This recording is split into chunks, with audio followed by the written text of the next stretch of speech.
11 mart 2025-ci ildir və həftənin çərşənbə axşam günü dəyərli izləyicilər, bir son dəqiqə xəbərini sizinlə bölüşmək istəyirəm. Bu şəxslərə pulsuz ev veriləcək.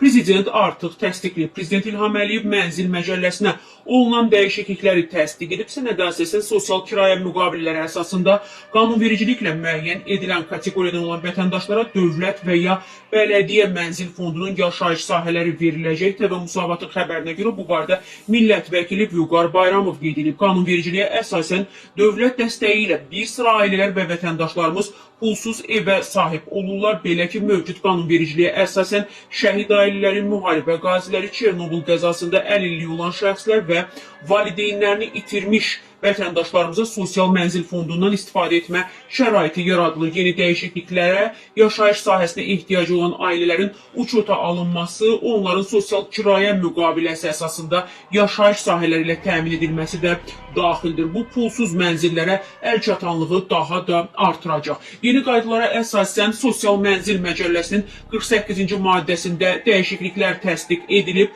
Bu sosial kirayə müqaviləsi əsasında verilən yaşayış sahələri ilə bağlı maddədir. Qanuna əsasən sosial kirayə müqaviləsi əsasında Dövlət Mənzil Fondunun yaşayış sahəsini əldə etmək məqsədi ilə yalnız bir dəfə yaşayış sahəsinə ehtiyacı olan qismində uçota alına bilər deyə Vüqar Bayramov qeyd edib dəyərli izləyicilər.